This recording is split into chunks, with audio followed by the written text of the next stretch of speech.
Bom dia! Fala, meus queridos! Como é que vocês estão? Professor Adilson aqui para mais uma aula de Geografia.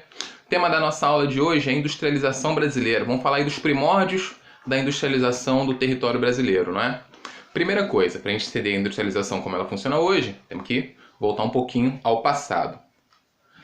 Antecedente, né? O que aconteceu antes da industrialização? O Brasil foi colônia portuguesa, né?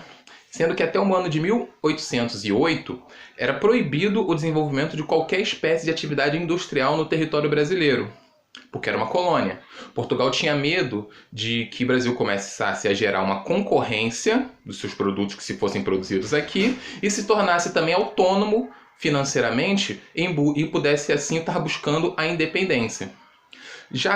Por isso que eu falei que até 1808, porque no ano de 1808 a família portuguesa desembarca no território brasileiro, na colônia Brasil, né? Com a chegada da família real portuguesa, o cenário começa a se mudar um pouco e começa a ser permitida a implementação de indústrias e a importação de matérias-primas aqui para o território brasileiro, o que era proibido por causa do Pacto Colonial.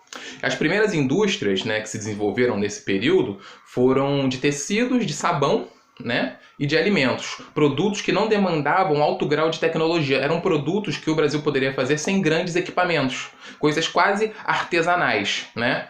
E apesar do surgimento dessas indústrias, até a década de 1920 era baixíssimo o investimento no setor industrial no território brasileiro.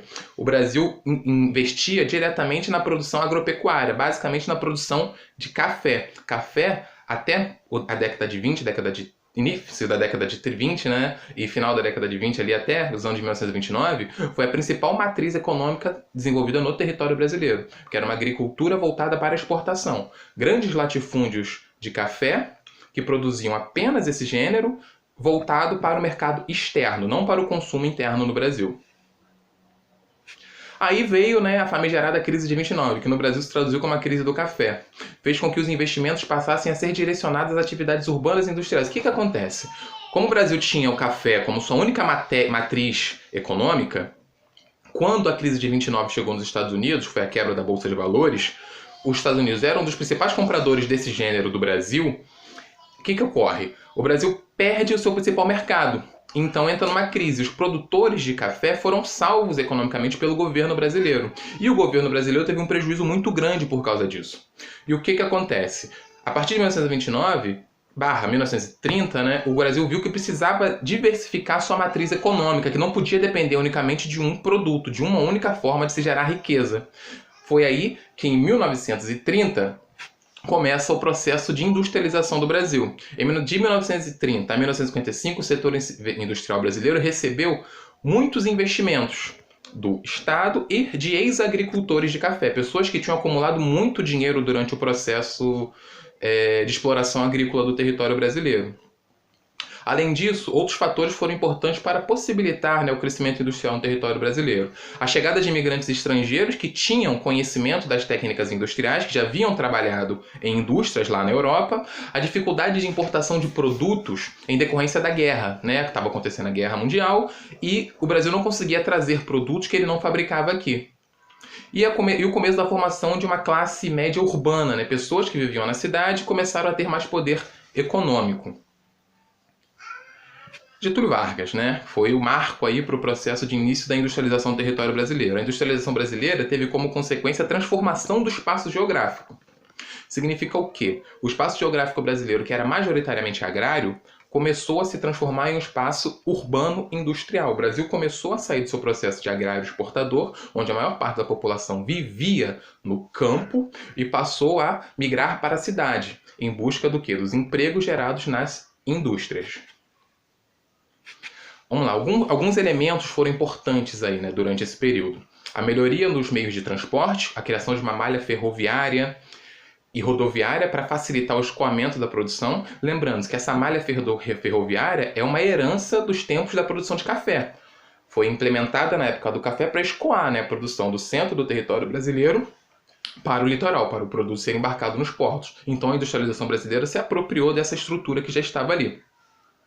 A criação da CSN, a Companhia Siderúrgica Nacional, em Volta Redonda, aqui no estado do Rio de Janeiro, responsável pela produção de metais, principalmente o aço, que fornecia E aço esse, né, que era matéria-prima para as indústrias que estavam se instalando no Brasil. A criação da Vale do Rio Doce, né, empresa que explorava a mineração no território brasileiro, ferro principalmente, mas também os materiais preciosos.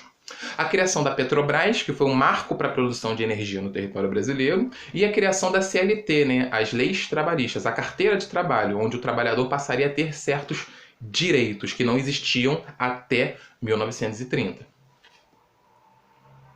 É importante pontuar que a maior parte das indústrias, né, nesse período, durante a Era Vargas, se instalaram principalmente no eixo Rio de Janeiro e São Paulo. E por causa da concentração da infraestrutura, né, como eu disse, aquela malha ferroviária, as matrizes energéticas, o mercado consumidor e a mão de obra que ali se encontrava. Entre 1930 e 1955, as indústrias produziram tanto os bens de consumo duráveis, como os automóveis, quanto os bens de consumo não duráveis, como os alimentos. Aí tem um mapinha que mostra pra gente a concentração das indústrias durante esse período, né? Parte dos estabelecimentos antes de 1969, como eram concentrados. Pode ver aqueles dois círculos ali, Rio de Janeiro e São Paulo, é onde estavam os estabelecimentos industriais durante esse período. Essa diversificação de indústrias em outros lados e outras partes do território brasileiro é recente. Até esse período, as indústrias estavam majoritariamente concentradas nesses dois estados. Após Getúlio Vargas, a industrialização no governo JK, né, Juscelino Kubitschek. O processo de industrialização brasileira adquiriu novos rumos, né, durante o governo dele, entre 56 e 60. O governo JK era considerado um nacional desenvolvimentista, uma vez que o Estado é de grande responsável pelo desenvolvimento econômico e industrial, ou seja, tinha grande fator da intervenção do Estado durante o processo de industrialização, durante o desenvolvimento dessas indústrias. E por conta dessa política, né, acabou aumentando muito a dívida que o Brasil tinha com países de fora, por causa dos investimentos que o Estado pegava e colocava nas indústrias. Foi durante esse período que houve um grande crescimento industrial e aumento do padrão de vida, né, criando aí a classe média brasileira. Porém, também foi o período onde você teve a maior discrepância e a maior desigualdade, onde a desigualdade social no Brasil se tornou mais evidente. Algumas características centrais aí da política de industrialização desse período histórico. A internacionalização econômica, ou seja, a abertura do capital para o capital internacional, ou seja, foi quando o governo permitiu que empresas estrangeiras se instalassem no território brasileiro, trouxessem dinheiro de fora para o território brasileiro, para o seu processo de industrialização. Foi aí que chegou a indústria automobilística no território brasileiro, né? Empresas como a Ford, a GM, chegaram no Brasil nesse período, instalaram suas fábricas aqui, principalmente no estado de São Paulo. A economia se baseava em três pilares, tinham três pilares da economia industrial. O Estado e seu capital investido nas indústrias de base e na infraestrutura significa o quê? O Estado, o governo brasileiro, ele construía as indústrias que atenderiam às indústrias e o governo também implementaria a infraestrutura. O que seria isso? Vias de transporte, telecomunicações e energia. O capital privado nacional era direcionado aos bens de consumo não duráveis, ou seja, aqueles bens de consumo que não tinham uma vida útil muito grande, como roupas, alimentos, tecidos, coisas desse porte. E o capital internacional era voltado para a produção de bens de consumos duráveis, como eu dei no exemplo acima, os automóveis. Foi nesse período que teve o grande desenvolvimento das áreas urbanas no território brasileiro e parou-se de se investir tanto nas áreas rurais, já que grande parte da população agora migrava para as áreas urbanas em busca dos empregos gerados pela indústria.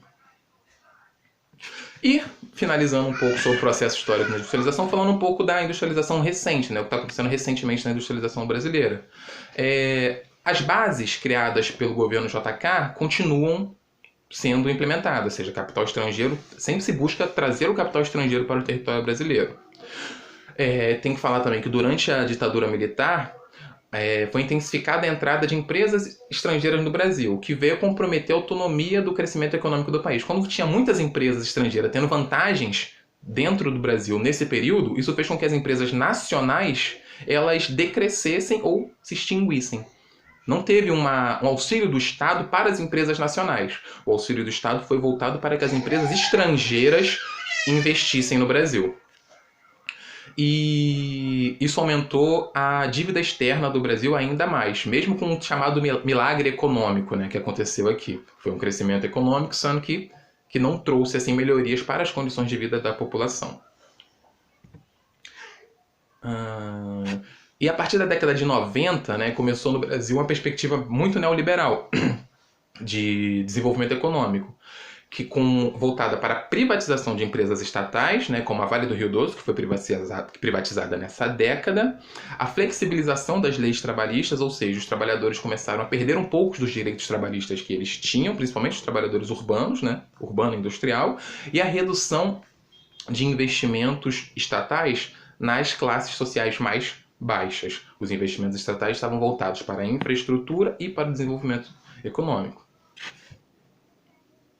O processo... Aí vem uma questãozinha, né? Eu trouxe uma questão para a gente trabalhar uma coisinha diferente hoje, né? O processo de industrialização no Brasil foi iniciado de maneira mais consolidada, né? O que essa questão está pedindo? Foi quando que o processo de industrialização no Brasil se iniciou efetivamente? Pelos portugueses que vinham na colônia potencialidade para produzir mercadorias manufaturadas para a metrópole. B, do governo Vargas, graças aos efeitos sentidos pelos países frente à crise de 29. C, ditadura militar, que se preocupou em mobilizar a mão de obra excedente das grandes cidades, né, para mudar a mão de obra de lugar. Ou C, pelo governo Fernando Henrique Cardoso, que sentiu a necessidade de transformar o parque industrial brasileiro para atender o mercado externo. Qual dessas opções estaria mais corretas? Bom, sabemos que quando Portugal controlou o Brasil, a industrialização não foi incentivada, então a letra A está errada. A ditadura militar se preocupou em mobilizar mão de obra para esse... Não, a ditadura militar não se concentrou em deslocamento de mão de obra. Muito pelo contrário, o êxodo rural também foi intensificado durante esse período. E seu governo Vargas sentiu a necessidade de transformar o parque industrial brasileiro para atender o mercado externo? Não. O governo Fernando Henrique se baseou seu potencial econômico no modelo neoliberal, né, que era a privatização e o Estado interferindo menos na economia. Consequentemente, a questão correta é a letra C. A letra B, que trata aí do governo Vargas. A questão está pedindo quando começou de maneira mais consolidada. Foi quando realmente começou. E o processo o pensamento industrial brasileiro começou na década de 30 com o governo Vargas. Beleza, galera? Finalizando de um jeitinho um pouquinho diferente a nossa aula de hoje. Espero que vocês tenham gostado, espero que tenha ficado claro para vocês, né? Qualquer dúvida a gente está aí. Um forte abraço. Até a nossa próxima aula.